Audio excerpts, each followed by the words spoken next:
Can you see it? Yeah, everything's set on my end. How about you guys? Fine. Yeah. Okay. Ready to go? Ready to rumble? Okay. Yeah. You can press start. I've already done it. Right. Well, today I'm talking to my MP, Mr. Derek Thomas. Jeremy. I'm Jeremy Schanche. I'm a sort of independent journalist and activist. We both live in West Cornwall, and we've had quite a lot of communication, most of it by letter. And basically, there's numerous things I'd like to talk to you about, Derek.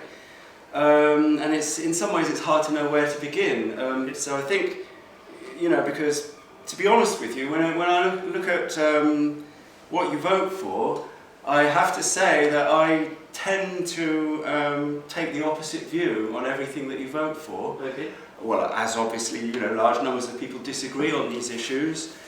But I find it so fundamentally, as I touched on this when we met in the street, I wonder what makes somebody become a conservative. What is conservatism all about? What has it got for people? That would be my first question. No, that's fine. Well, let me touch briefly on the voting record.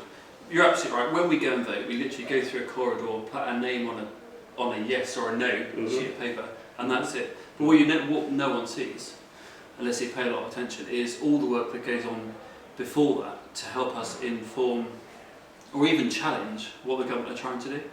But in the main, I'm trying to work. I stood, as you say, as a Conservative, under a Conservative manifesto to deliver in this Parliament, and that's what people voted for. And so a lot of the things at the end of the day, I didn't get many more, but I got more votes than anyone else. So those that voted for me voted presumably for the manifesto, which is our job to deliver. And actually, every vote that is on record will have fitted in there somewhere. But you're right. I need the opportunity to explain to you, and I'll be glad of it, and I appreciate it, about how you get to that decision. Yeah. In terms of why I'm a Conservative, my parents were missionaries in Nigeria. I'm not. There's no silver spoon near me or my family. My parents bought their first house when they were left money. And I'd already left home at that time. I left home at 21, so we lived in rented accommodation, private rented, all of my life.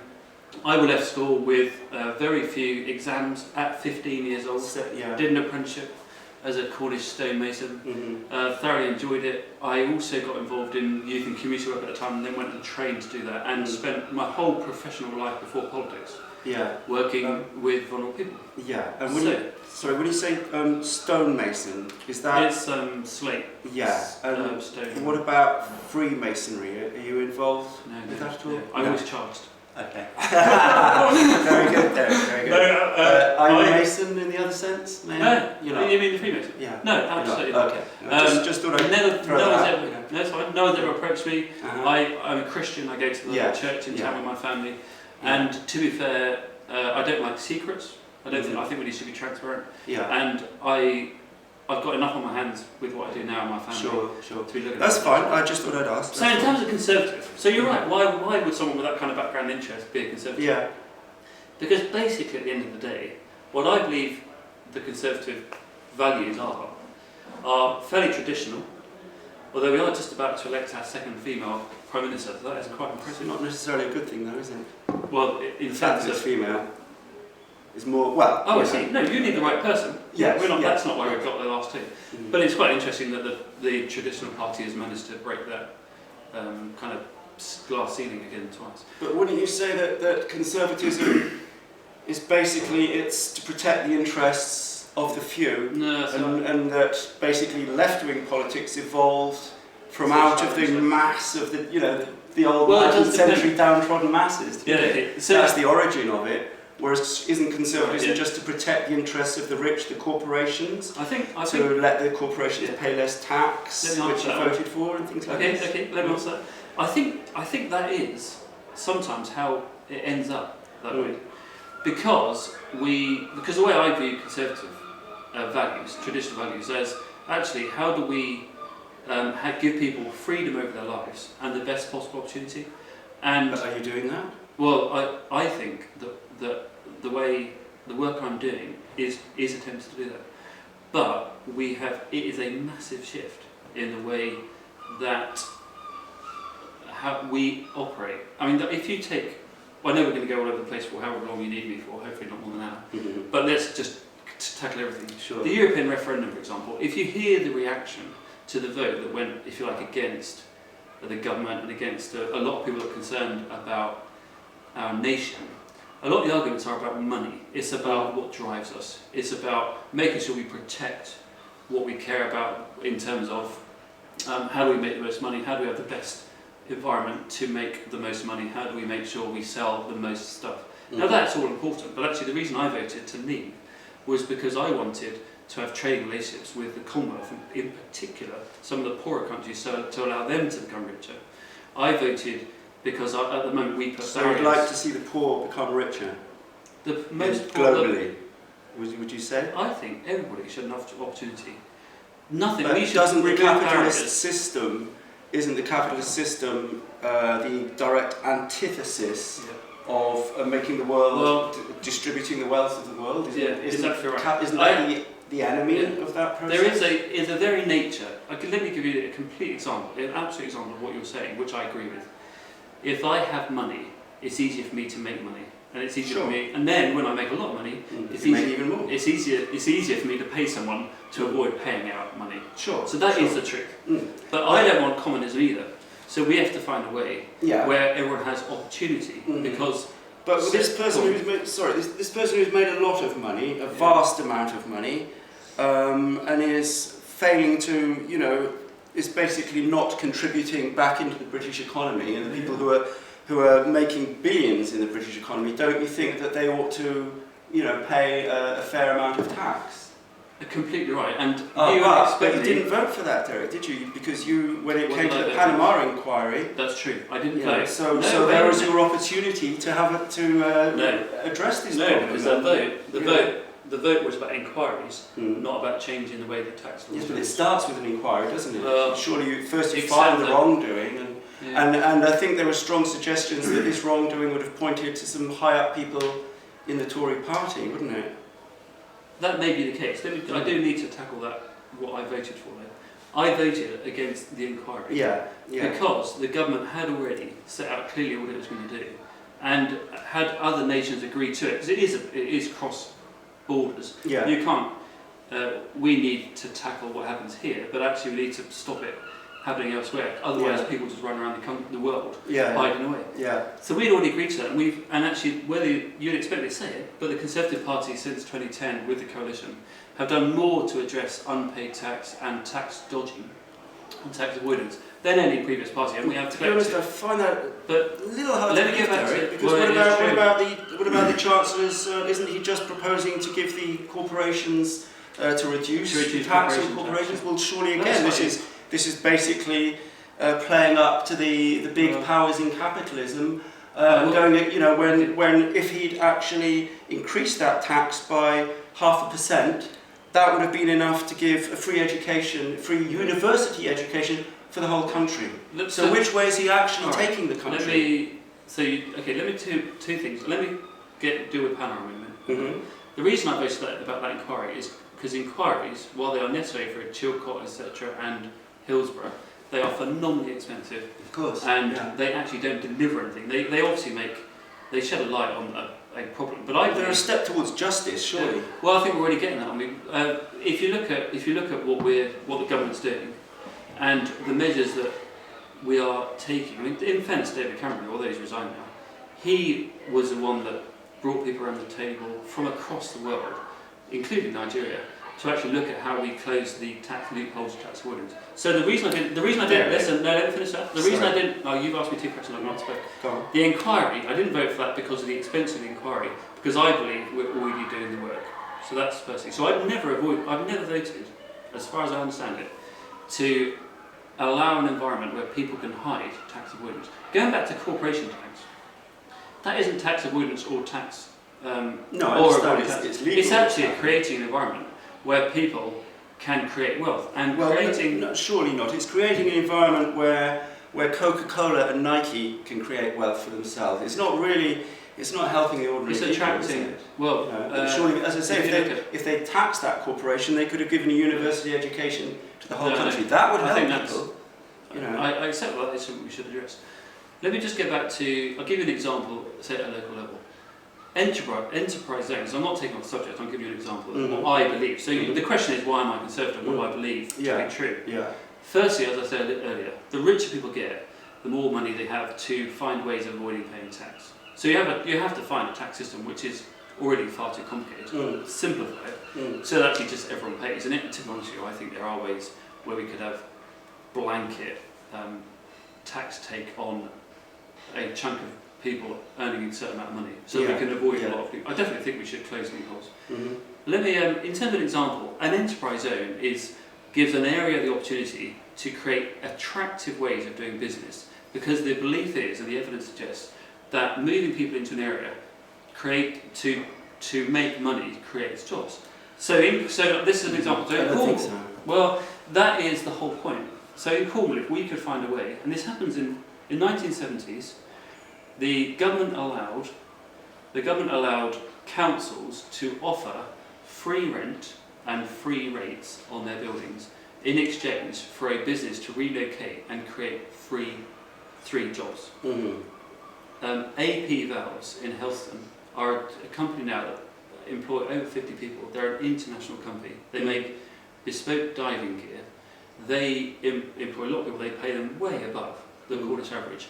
They came from Lincoln to Cornwall under that offer. Well, I think there are some good things that have been done. Some good things have been done. No, that's an example. When we look at but when we look at the bigger picture, when we look, not just at little examples, but when we look at the history of our country, basically when we look at the Labour Party and the Conservative Party, we see a struggle between two different mindsets, two ideologies. I agree with that. And now you've claimed that you believe in wealth distribution and you'd like to see a fair and equal world. Well, that's called socialism. That's already been invented, and it's called the left wing. It's how you go. So surely. But how do you go about it? Well, you go about it by pursuing a socialist agenda, obviously, not a capitalist agenda, Let me give you an example. Doing. Okay, so you can go and research this, and I'm sure anyone watching will.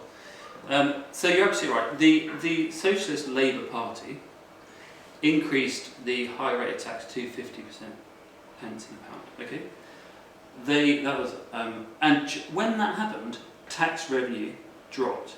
When we reversed it to 45% as it was before, tax increased. The government take increased. So this is from whom are you taking it? From whom are you taking from that, it? No, it's from that. Well, it's from the people paying that money. Yeah. Because that 5% is enough. Bearing in mind they pay national insurance, so they pay about over 60% in the end. But overall, I'm convinced, and that basically the Conservative Party exists for the benefit not of the many, but of the few. I think. And surely that's just how it is. And if you look at policies, they favour the rich. You don't want banks to be taxed. You're letting corporations off the hook, whilst at the same time having a go at disabled people. Are having a terrible time now because of Tory policies. This country is actually being investigated by the United Nations because of abuse of disabled people by the government. And that's the first nation to actually be investigated for such a thing. This is Tory policy bearing fruit. Well, this is what's happened. Well, you'd have to give me some examples, because the evidence is, and the proof is, that we're paying more now for benefits for disabled people. Well, it's well known that when there's a vast public outcry, policy will suddenly change to appease the public temporarily, but when we look at the long-term picture... I'm talking about in this Parliament. Yeah. So in this Parliament, money spending on people with disabilities has increased dramatically. Then why do we see demonstrations with thousands of disabled people who are up in arms with this government? And I personally know disabled people who are absolutely furious with this government. And also, it has to be said that thousands of disabled people have died. I'm talking about people who were found fit for work by Ian Duncan Smith and died within a fortnight. That was over 2,000 people. I mean, this, it's not... Okay. I think things have gone too far. The Tories have made a culture now where if somebody is unemployed for a couple of weeks, they're a social pariah. And the media has been bought out, and we're taught to... Okay. To pick on the disadvantaged. That's not the kind of culture I want. No, and and you know, you're- the messages are about inclusion and caring, but the reality is the opposite. I don't think anyone really believes it, you know. Okay, sure. Well, you'd have to look at that, actually whether that is true or not. I mean, the media will present, and certain political persuasions will present a different story. But there are more people in work today, in full-time work, than were in a significant number through Maybe the so. changes we've made. Maybe so, but that's When it not comes the to- only. That's not the only criteria. I mean, Sure, look at the society. We've, you know, we've got people living on the street. You know, crime's going through the roof. Society is not happy. Okay, You know, people aren't happy out there. You know? Okay, so we're doing an interview, so I'd be interested in some evidence for crimes going through the roof, and how on earth do you quantify that? I accept, let's deal with that and then I'll go back to table.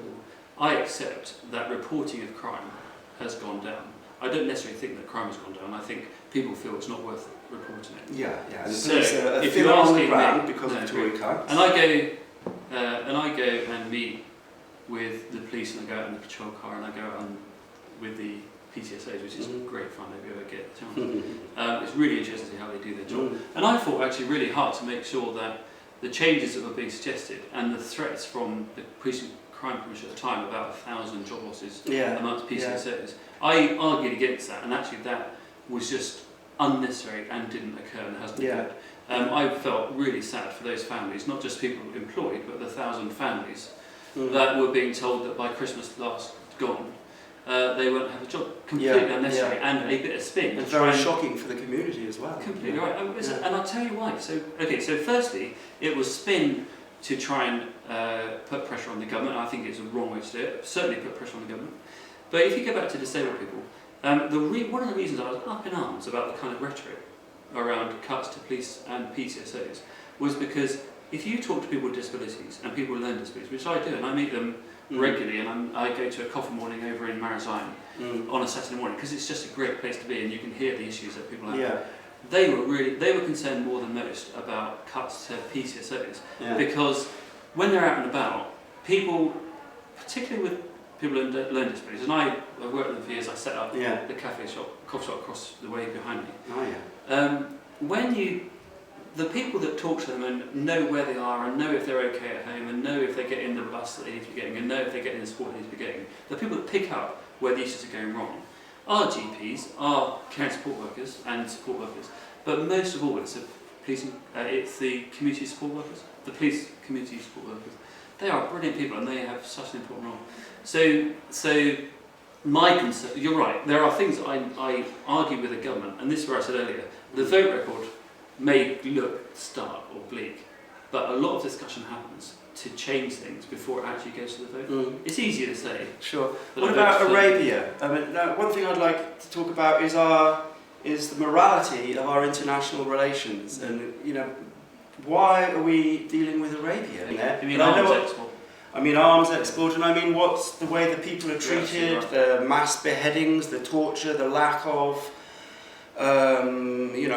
due process when you're arrested. There's no proper judicial system, and yet they come to Buckingham Palace, they come to Number 10. We shake hands and bow to them. These people are barbarians. You know, and we're selling. You know, Cameron is selling them arms. They're bombing Yemen. Children don't have any. You know, hundreds of children and women are dead because Cameron has sold arms to the Saudis and they're attacking the Yemenis. So why are we, you know, why do we, well I know why, but how can it be justified? China, Osborne has just been over there, and now we've got the Chinese having a controlling interest in British nuclear power stations. These are communists. I don't understand. You're a conservative, right? And you've let Chinese, not you personally, but your party has let Chinese communists come into Britain and have responsibility for nuclear objects in this country. The intention is that Something's wrong there. You know, what's going on? You know, why the Chinese? Why are we even dealing with the Chinese? Where is the standard of, it seems to me that, where there isn't any standard of morality in international relations, because it seems to me the Tories will sell guns to anyone. If they've got the money, they can have the guns. Okay, so isn't it?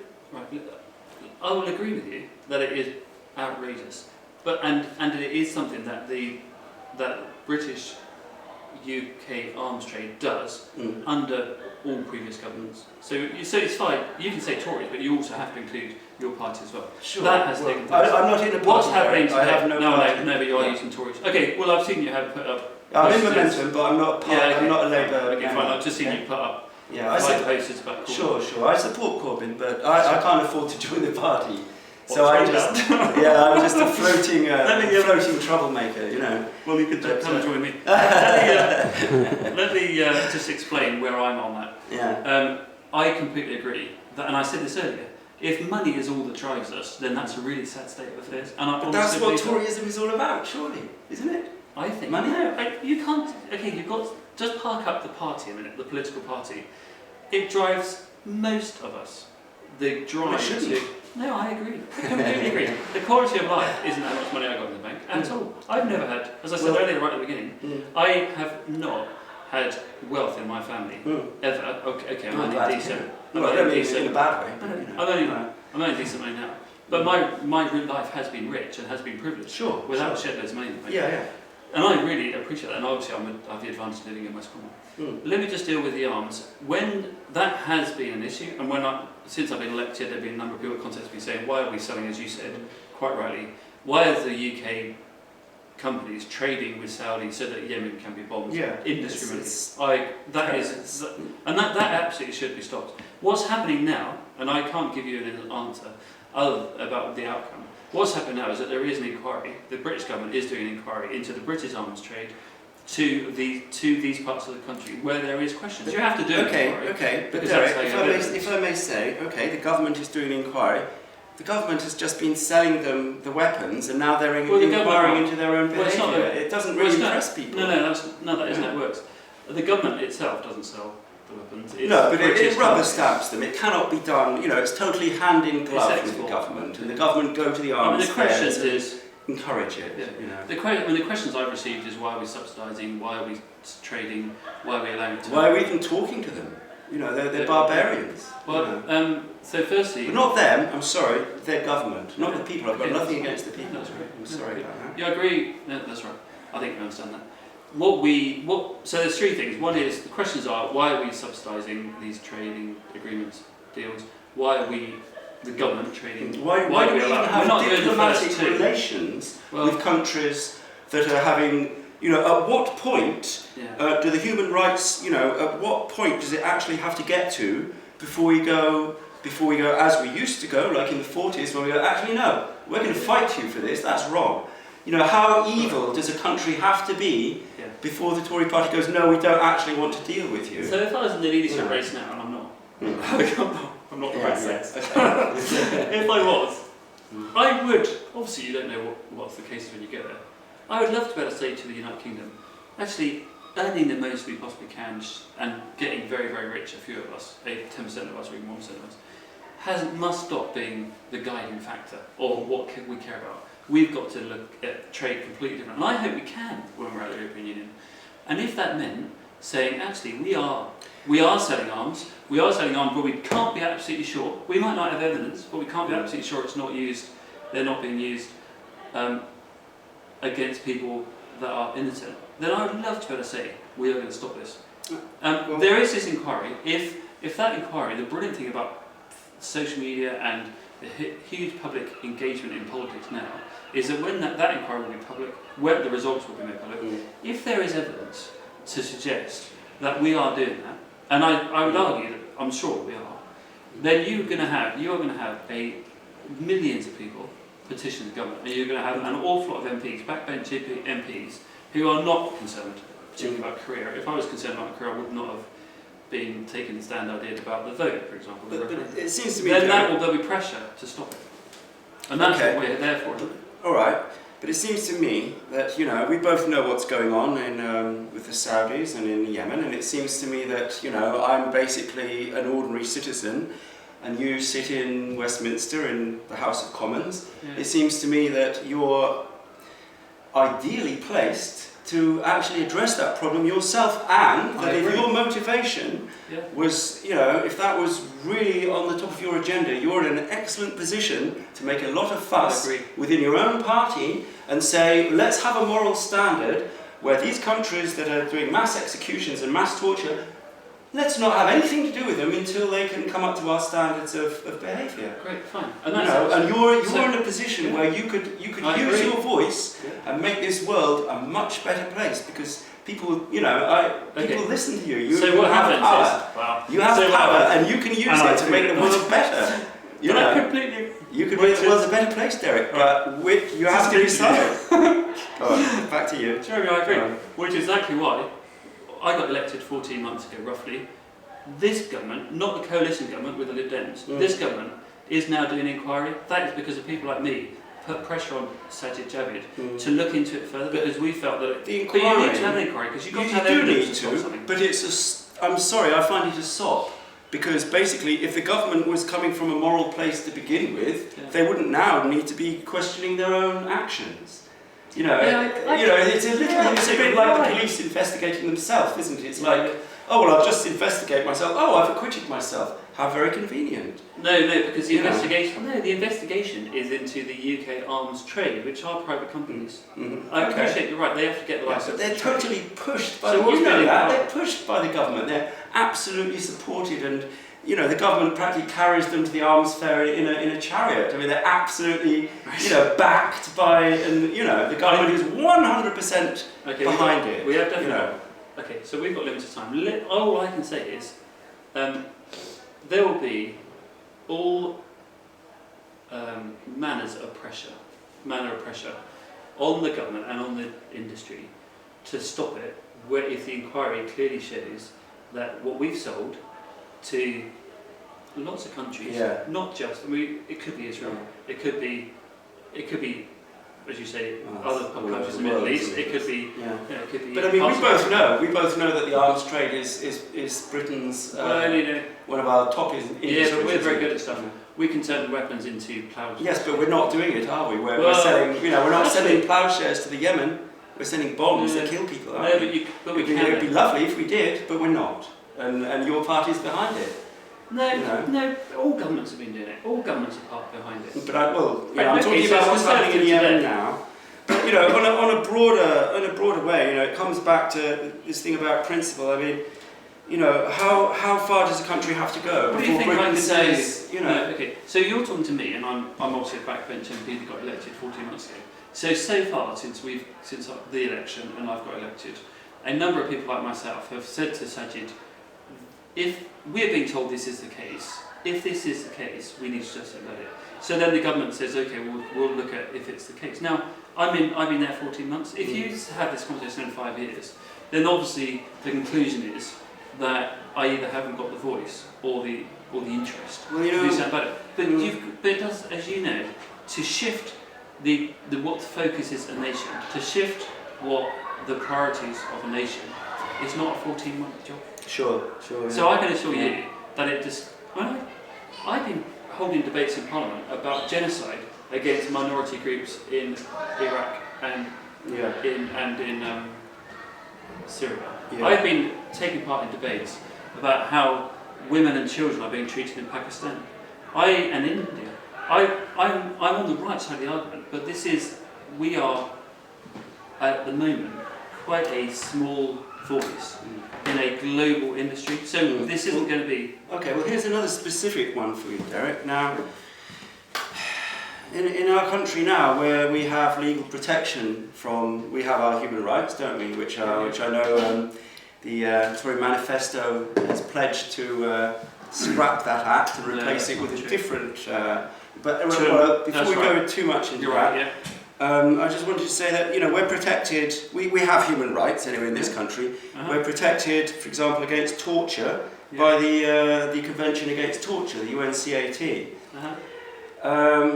But actually, we're not, because in 1985, Margaret Thatcher signed the UNCAT, but she didn't sign Article 22. And countries that haven't signed Article 22 don't let UN investigators come into the realm to investigate. Okay. So if I was tortured, I don't suppose it's very likely, but supposing I was tortured in this country by the state and I wish to complain to the UN, they would tell me, we can't help you because your country has not ratified the convention. Now, this is not commonly known. Yes. I got this from the UN Okay. when I tried to make a complaint to them. All right. Okay. So, how about, as my MP, how about ratifying Article 22 of the UNCAT? So that it actually has an effect, because at the moment it cannot be brought into effect in this country. So obviously we're in interview. I'm not taking notes. Can you email me that, and I will I'd be interested. Yeah, I'll investigate what I'd be that. serious. Yeah, I'll put But we that are on in- official. But the European Court of Human Rights would provide the same protection. But it's not the point. The point is, if we've got the UNCAT, Yeah.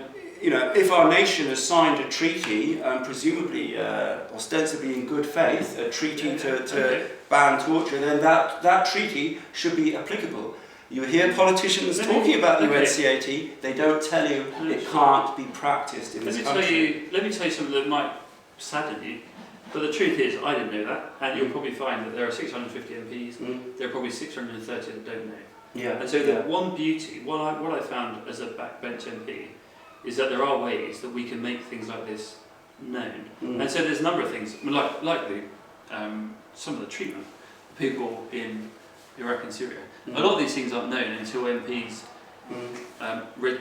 Well, I'll Submit write. questions, We'll yeah. put So I'm that happy to into submit the questions and do official- some research. If we could. But you'll find that at the moment it'll be partly because people feel we are protected, and no one's spoken to their MP, and an MP hasn't Sure. picked up. It's not something Oh. that comes up very often, but I'll drop you a line and put that in writing about that one. Yeah. Because you made a very important point earlier, saying I probably will never be tortured, and so on that assumption. Well, I'm hoping so. Yeah. Well, yeah. It's been no use this interview. We have me. Let me just say that because of that, most British people, including politicians, will assume that we are protected. Yeah. Well, I assume so. So that's Until I actually looked into it for myself. So I'm happy to look at what's happened, what's going on there. Mm-hmm. But I think you'll find that we will be protected. No. We are protected under the European Union. Mm-hmm. Now, for example, if we have close relations with another country, Yeah. including military relations, well, let's just come to the point. USA. Okay, they've got bases here. Obviously, we're very, very close. Basically, what's happening in the USA, amongst many other problems, is that their level of human rights is just dropping through the floor, and particularly within the prison system. You know, again, what I've written to the British ambassador, basically saying, you know, human life is not safe in the American penal system. Yeah. Specifically, I was talking about Florida, but I could have been talking about any state. You know, he pointed out that it's not his business. Well, that's fair enough. But you know, at what point does a representative of my country say to America, well, you know, you used to be a good country back in the old day, you know, but things have changed, and you're now a country that will not protect the human rights of your citizens? At what point do we actually hold them to account and say, well, you're not actually, you know, you're no longer the noble ally that ostensibly you once were, and And that, you know. you're absolutely right, Terry. And it's a good point. And for the sake of the interview, this last week, 2 black Americans have been killed for no apparent reason. And And this one happens- just sitting in a car. Yeah, So happens you're all absolutely the right. time, all And, the time. and so if we claim, and this goes back to my point earlier about the opportunity we have to help with human rights. If we claim for Americans to be a special friend and we want to nurture that, then there's 2 things that will take place very soon. One, we'll have a new Prime Minister who will have a more feminine side to them. And secondly, which might help with this, and secondly, you'll have a new President of America. Now that'd be interesting, that outcome. But this will happen this year. This is the ideal opportunity to look at what our special relationship means. And actually, should we be saying to America and other allies, actually we want to share this relationship. It's helpful to both of us, it's mutually, we want to trade.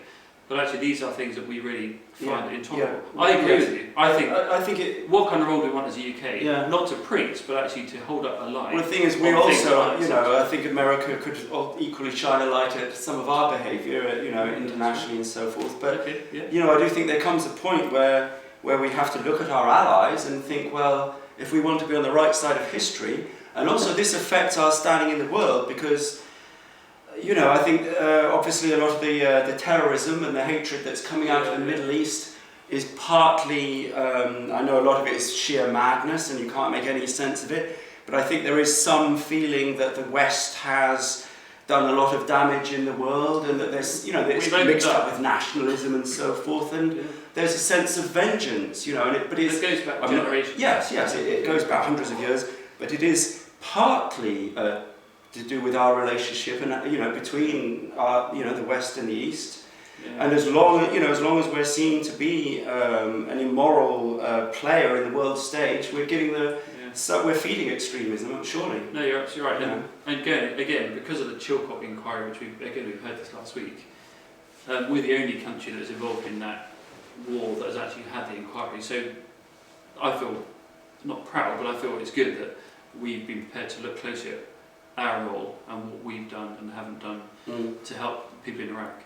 But you're absolutely right. We have created over 100 years ago through the carving up the Middle East, and also much more recently, we have created instability that has allowed things to occur that would not have occurred. I mean, there's no. Don't you think it's American foreign policy has been to deliberately destabilise the area and keep it down, as they've been doing in Latin? We've helped. We've contributed. Certainly, yeah. I don't know if it's deliberate, but I think it might just be. Actually, some of it is just a complete lack of understanding. There is a weird thing that goes on in the Western world, is we think we have the best possible democracy that exists. That may be true, but we think we have a good forward democracy, and other people should have. For over a long time, but I think particularly in recent decades, where we've tried to say to people that have grown up under completely different circumstances, understand governance in a completely different way than we do, and suggested to them that they have elections in the way we do, and they have transparency and openness. Well, actually, I think we could say in the Middle East that the Arab Spring, was no spring at all. It's caused, it might have, has it given anyone freedom? It's huge, a number of people. Well, revolutions often go wrong, don't they? These popular outbursts. We hailed the Arab Spring as some great success for modern democracy. But actually what it's done is destabilised a huge region where there has been loss of life and brutality. There are more people on the move today than ever before. Yeah. And I honestly think the West shares an enormous amount of responsibility for that. Yeah. But then surely it devolves on the people in power and in Parliament to try and, you know, bring pressure to bear to. Well, this is what I'm saying. You know, with the you're absolutely right. relations. So my first, and I think we are trying to do it, but whether we're getting it right or not. My first earlier point about. But surely how do we use what we. I'm sorry to interrupt you, but don't we have to sort of draw a line and go, well, we admit in the past, you know, it would take a revolutionary overhaul, because basically the way the government is so mired in so many, you know, but do you think that bad games, bad business? But do you think the Chilcot inquiry does something towards that? Just kind of. Well, I think anything that shines a light, anything that brings out what was concealed is obviously a good thing. Yeah. You know, it's justice, isn't it? I think we're on a similar page. I think we're talking about human lives, and it's enormously complicated to restore and repair nation states, and that's no mean feat. What I would say that where the UK has a fairly unique role is in international aid and foreign development. A lot of people email me saying we're giving too much, it's 0.7%, and there's poor people in Penzance, why? Yeah, that's a pretty harsh. I think we should do both. Yeah. But international aid actually, where it's used correctly, and I'm not suggesting for a minute there aren't areas where it's just going completely to the wrong hands. But where it's working correctly, it is transforming communities, and it is helping to provide some stability. Now, there's loads there's lots of other solutions, and there's other things that need to be done. But this country is spending about £1 billion a month on trying to provide an alternative to violence and misery for people around the world. So education, jobs. But at the same time, people the opportunity to that's part of the story. But at the same time, you know, it's not the whole story. Britain is one of the most violent nations on earth, and let me qualify that. You know, when you look at recent history, most countries in the world aren't actually getting involved in Middle Eastern wars. Britain always does. Yeah. You know, we're one of the few countries that, you know, in recent years we seem to be involved in all sorts of conflicts, don't we? Because I get so there's two. Where there's oil involved, usually. Maybe that's true, but that isn't going to be true now because the return on oil is pretty. Well, pithy. perhaps So it'll the be great- something else we're fighting over. You know. Maybe. Well, we're not doing much now, but the amazing thing about renewable energy is that it takes away our dependency on these things, and it takes away our need. Yes, to- but it's- that's true, Derek. But you know, the Tories are backing nuclear, aren't they? You've basically, you know, just Well, invited, you know, the Chinese to come in and. Well, I personally You think my honest view, and I've said this to the Chancellor, although I'm sure he'll be moved soon, is that I don't think we need Hinkley, and I've had debates in meetings in London about whether we need it because wind turbines and solar panels and other forms of regeneration are not the whole solution because it's true the wind doesn't always shine. No, it doesn't. The wind doesn't always blow. The sun doesn't always shine. But there are other ways. So wave and tidal. The UK is an island nation. We have sea all around us, particularly around Cornwall and the Isle of Scilly. We have the best potential for wave and tidal than anywhere else in the world because of how it works. It's guaranteed generation of energy all year round. The UK today has more offshore wind farms than anywhere in the world. That's true. And so I believe that we should be putting our energy and much less money, but deliver as much energy in these other renewables, so that Hinkley and fracking and coal can genuinely be things of the past. I honestly believe that. Yeah. And I've been arguing that a lot. Well, we've had a really poor energy policy, both in the last coalition government and today. I don't believe. Then surely this is because the government is on the side of the big corporations and the energy companies have big money. You know. Well, they are being beaten up there, and they. If you look at what's happened, and I don't want to keep saying how great we are, but if you look at what happened in the last Parliament and now, you had this big six, but now the energy has been shared out. The supply of energy is shared out by much more companies now. So their share of the market has dropped quite significantly. They're also making a lot less money because of the availability of renewables, bizarrely. Yeah. So I think, actually, bizarrely, free trade and capital kind of capital agenda has actually changed the market in energy. So you can choose different suppliers now, including suppliers that get most of their energy from green renewable sources. And every day, people are moving away from EDF and the other suppliers, British Gas, for example, because they have other choice and they feel more comfortable with those smaller companies. Yeah. They're given access to the market. Now that was under a Conservative-led government. But you're right about Hinkley. It's a lot of money, and I think we could do without it. Yeah, and the landlord business. What about your vote from the? They were deciding that housing ought to be legally habitable for human habitation, but you voted that down. No, I didn't. You didn't? Well, that's what went in the paper. Well, I know that, but do you expect that paper to be accurate? Well, I thought they report your voting accurately. Well, give us the real story, because that's the story that went out in public. Yeah, sure, I know that. Yeah. So what really happened? What really happened? There are, in Parliament, the opposition parties, including Labour, get 20 days a year to have what they call opposition day debates. And they are intended to kick the government. That is the whole point. They're intended to shine light on what they don't agree with. And they have those. They can choose to have what they call a division, but they carry no weight at all. It's not government agenda, not government business. So there is no result. Will you stand up for disabled people? Are you on the side? No, let's stick to the housing. We go back to housing. Oh, so okay. Yeah, that's all right. So bizarrely, the government introduced a housing bill, and in it is legislation to deal with rogue landlords and money to go to local authorities to deal with rogue landlords in the legislation which we passed. While we were debating that legislation, and we passed a Labour supportive, Labour had its opposition day to talk about, to create another bill, which again is opposition day, so it wouldn't have been a bill, it would have just been a vote for the public record, asking for new powers to be given to councils to deal with rogue landlords. So I voted against that, not because I disagree with it, but because it's just but weren't they trying to impose a higher standard? Well, it exists now. So that was in the housing bill.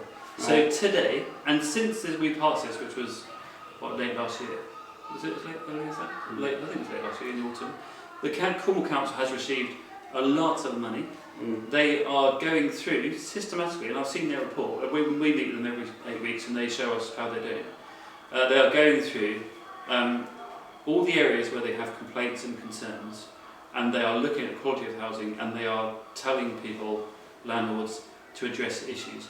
And what we should have done, and this is a mistake that we made, I guess it's being not politically astute, what we should have done as a government is scream from the rooftops that if people are in housing that's not fit for purpose, they have the right today to complain to the council, and the council have to investigate, and they've got the money to investigate. We didn't do that. So what the Labour government party did was shine the light on a problem, but unfortunately didn't give the solution. So when I defended through the papers and through my column in the paper why I voted the way I did, I made clear and I gave website links to how people could report poor quality housing. And whenever someone comes in here saying I've got this, I've got that, I've got this problem, we always we tell the council and we refer them to the council. We know that things happen. The only problem we've got, because of a lack of supply, is that the landlord then evicts them. So what I don't... this legislation isn't helping the tenant. So the landlord says, it's not up to standard, so you can be homeless instead. So the net result of that is not helping people at all, isn't it? And nor would have Labour's. So the challenge is to provide the housing and to have... Yeah, but if you look in history, basically Labour have surely always been on the side of tenants. And Tory, historically Tories have been on the side of landlords and have taken public housing and privatised it. And can I ask you a question? Sure. Yes. Which party, Labour in 1997 to 2010, or Conservative coalition and us up to now, which party do you think has built more houses for tenants? No idea. Conservative, Really? Honestly. So you're right, there is an amazing perception about what people believe to be true.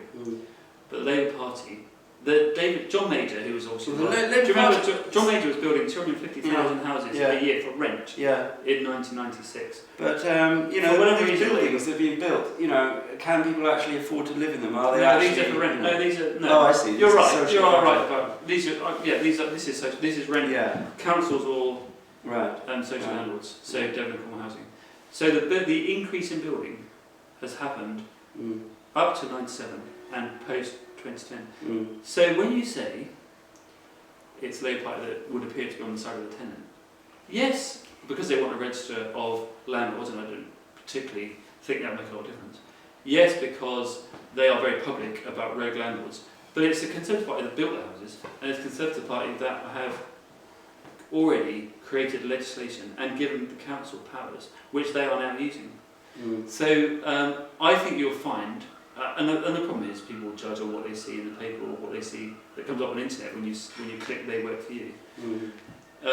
You'll find that in my time here, however I get 5 years at least, I honestly would say to you, and we're only a year in so you can hold me to account, we will see an increase in houses both to buy that people can buy, but also to rent. We will see that, and it will be a significant increase. It's not, for example, there's 1,030 empty houses, some in Newland where you live, which are just not second homes, they're not holiday lets, they are just abandoned. And I know that because I delivered leaflets and I've noted them, and I wrote to the council and said how many are there that they know of. Well, they know of, they know of 1,030. Yeah. So I'm working now with a small group of people to get them back into use for local people. Yeah, but okay. So that will bring you. Again, I'm afraid I don't believe that the Tories really want to help the housing problem, because why outlaw squatting? Why make squatting a criminal offence when the cities are full of empty buildings and homeless people? And one of the first things that your party did when they got in was to make a mandatory year in jail for squatting in a house. Now I know there's two sides to the squatting debate, but traditionally in Britain it's been tolerated as a sort of last resort for the desperate. They're criminalised. A year in jail now if you squat. You still... so this not only hits the housing it actually affects a certain demographic because So these are it's people- mostly young, anarchic people that live in squats. So it actually it's quite But these political, are- you know. So there's a difference. I mean, if you're saying, I walked down the road, I've seen an empty property, I've broken in, and I've refused to leave. Well, I'm not condoning Then if the they worst side of squatting, Yeah. but I'm saying there's a side of squat. There's a side of it where you've got large buildings that are empty That's for right. years in Yeah, cities, and And where they're not the ones that are going to jail though. Because if they move on, when the building needs to be brought back in, no, if the it's police don't move in. if it's a house, if it's a house rather than an industrial building, it's now a criminal offence No, with a that's mandatory year in jail. No, but let's look at the.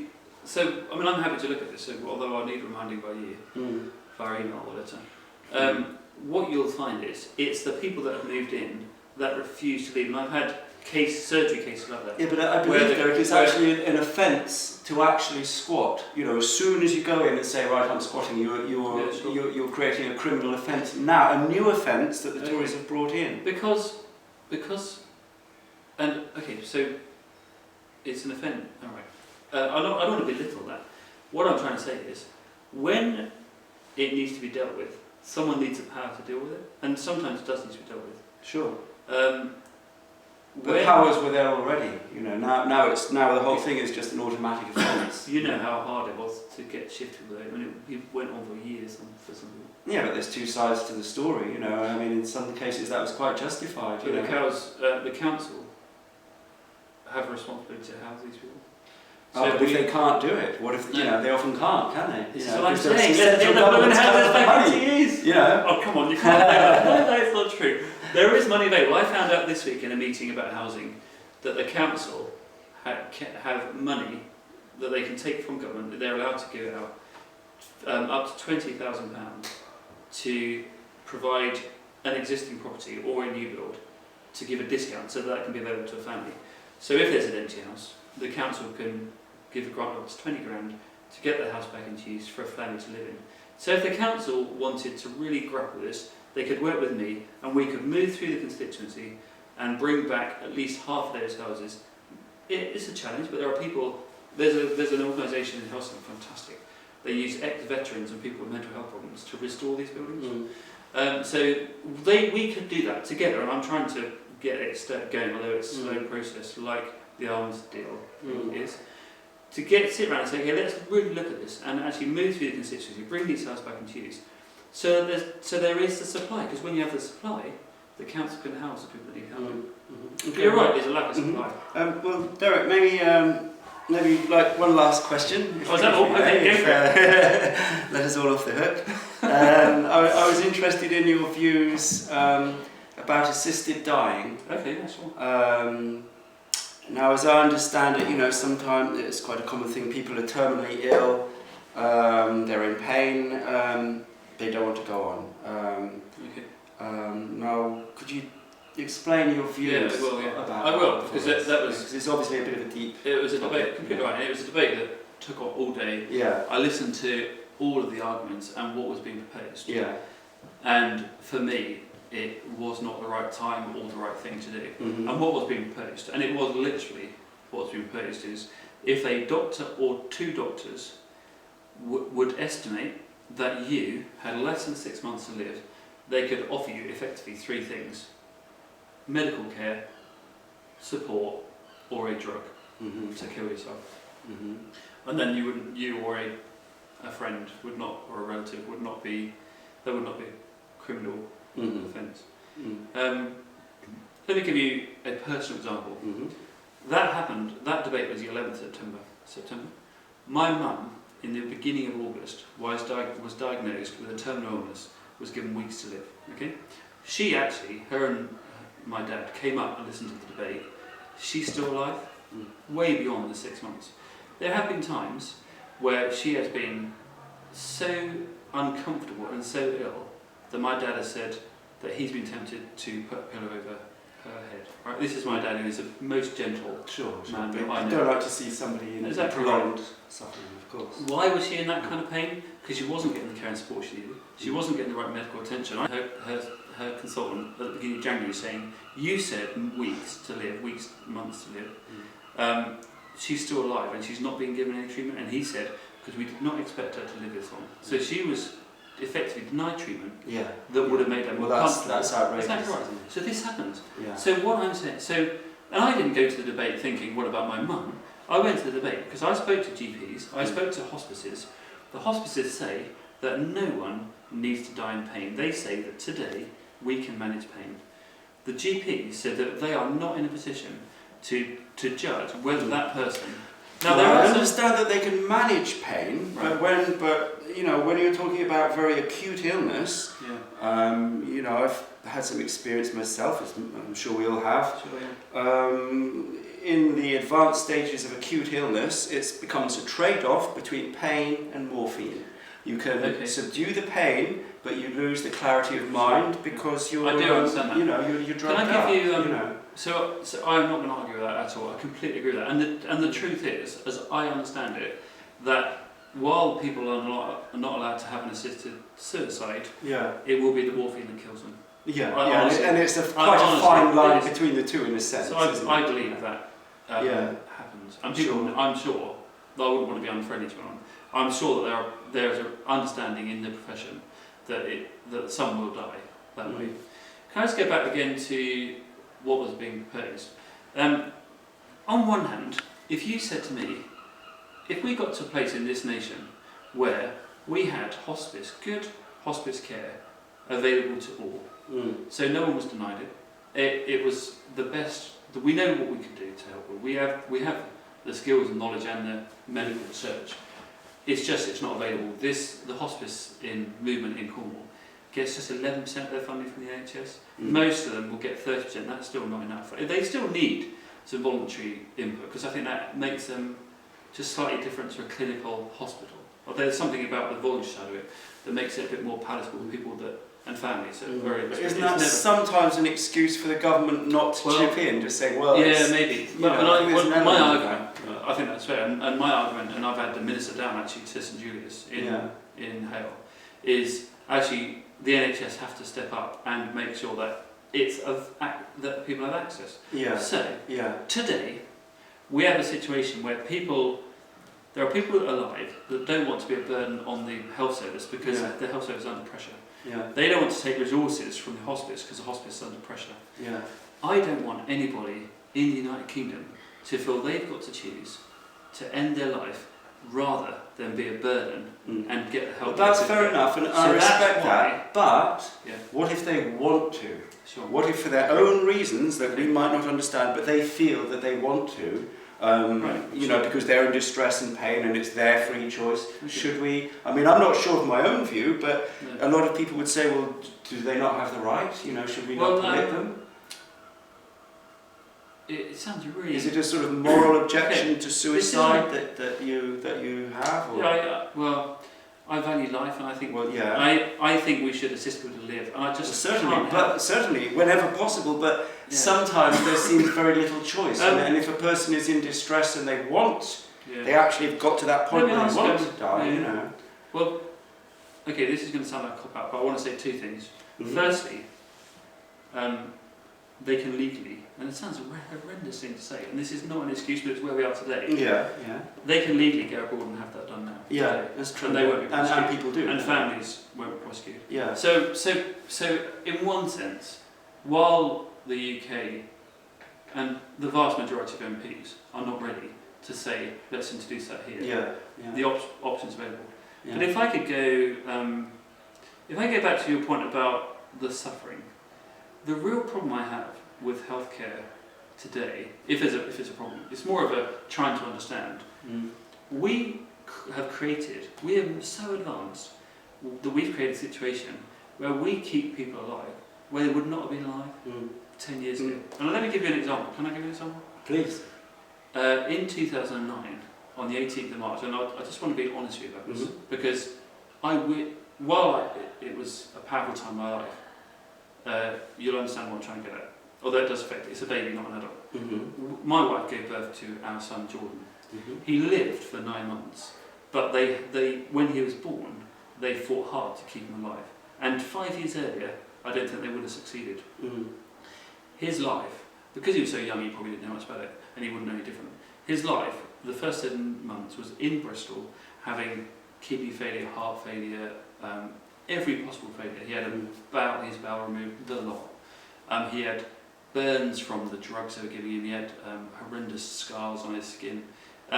For my wife and I, while it was stressful, I treasured every moment. It was to spend time with him at a bedside was a wonderful thing. Yeah. But he came home after 7 months, beginning to put on weight for the first time. Most of his operations and various bits of surgery they could do had been done, but as far as they were concerned, he was, they called him a complex baby, and they had no idea how long he would survive. And we were still thinking a teenager or even an adult. He just died like switching off a switch. My wife picked him up to feed him, and he just turned off on the 6th of January 2010. If the medical profession had been able to make a judgment about the life expectancy of that child, they probably wouldn't have kept him alive when he was born. Yeah. But they made that decision. Yeah. Today, we don't do that. Our medical profession continues to treat people that actually nature would suggest they would die. And this, I'm talking about people in the situation you're referring to. Yeah. So what we need to achieve in this country, and I don't know how you do it because I'm not a medical professional, we need to get to a point where we know that actually the natural course of events for this person is either to continue to live and live as well as possible, and we should help that, or to die. And that needs to be a natural thing. Yeah. And so you've got to stop giving them drugs purely so they can hang on for a little bit longer without any extra quality of life. That's what we need to understand. And at the moment, the medical profession accepts that there's an issue, but we don't know yet today whether this person is living because we're able to keep them alive longer, or whether they would have survived before. Yeah. My son would not have survived without the intervention of the hospital at the time of his birth. Yeah. And actually, this sounds hugely clinical, but it would have saved the NHS and a lot of people an enormous amount of money and time. And while it would have been traumatic for us, as it was when he died, and I actually love the fact that we had 9 months with him, was he better off for surviving 9 months? I don't know the answer to that. But he wouldn't, 5 years earlier, he wouldn't have lived. So Well, that's I take the why view, I take this Yeah. extreme. It's not an easy thing to think. well, I take the view that all human life has value if it's Right, yeah. brief, Whoever. in whatever circumstances, it has an inherent value that. But do we strive to keep them alive no matter what? Or do we decide actually... These are very, very difficult questions, aren't they, Derek? So that's why I voted the way I did. Yeah. And can I just tell you what I did at the time? So just so that you can be sure that I don't drift up to London and kind of opt out of normal life. I went to see a gentleman. I won't tell you who he is because I don't want anyone to be able to connect who it was. But I went to see a gentleman when the debate was happening, was coming up. Someone contacted me, a friend of the family, said, I had already made my position clear, and they said, you need to come and see this person because we want to understand why you think the way you think. So I contacted his wife and said, can I visit on Saturday morning? We were obviously the first available, and that was the following Saturday, so it was the first available chance. I didn't wait. Yeah. I didn't dilly-dally. I was literally, that was all I could do. I arrived, and a member of the family came out and said he's been taken really ill. He's still in the house, but we phoned his care and support team and all the people involved, including the ambulance. I went in and sat with his mum for about an hour and a half and just listened to her. And this gentleman was downstairs in the room because obviously that's the best place to get care from him. He died that afternoon. And at the same time, I visited hospitals and I spoke to GPs. So I made that decision, having spoken to people that were living through it and that would have actually wanted to be able to give him a drug. Yeah. But the reality is, he didn't have access to the health provision that he should have had. He didn't have access. Yeah. To, That's the when I tragedy, spoke to the palliative nurse, she said we didn't give him the pain relief that he would normally have got at that stage because we didn't expect him to die that quickly. So it's adjustment all the time. Yeah. So my argument is, let's get to a place, if it's ever possible, where people have the best of the best. Yeah. And then if we have to talk about it again, let's talk about it again. Sure. That vote, by the way, people that have locked-in syndrome, people that have motor neuron disease, people that have a disease or a condition where they know they are going to die, or their life is not quality life. Yeah. That bill didn't allow for them. It only allowed for people where 2 doctors could say these people will die in the next 6 months. Yeah. With motor neuron, you never know. And you can So never that's assume the internal condition. You know, somebody might not be moving or responding. The inner life might be very rich. You know. So it's worth pointing out that a lot of the people that were arguing for it were people with locked in, with have very poor quality of life. Yeah. But weren't living under any sort of immediate risk of death. I see. They weren't included in the bill. Right. So it's a different category. Yeah. So this is where the media doesn't give you the whole information. Yeah. Well, media and it's an is, example of when you look at a voting record, you don't get the whole story. Sure. You just don't get that story. Always going to be more to it, isn't there? Yeah. Okay. Well, Derek, I really appreciate this. Thank you. Well, I've enjoyed it very much myself, and I think. Why don't we do this every year or every 6 months? Well, that would be great. Happy to. We'll do that again sometime. I'd love to, and we'll touch on some more of these issues. And stop the fly posting. Well, That's on record now. Well, so basically, we'll have to see what happens with that. To be honest, Derek, say whatever you will. Yeah. I love Penzance. Yeah. I just love it as a town. And not yours, because there's lots of them. But fly posting is looking a bit. Well, I tell you, Derek, one of the reasons I do a lot of discreet. fly posting is because it's a way to get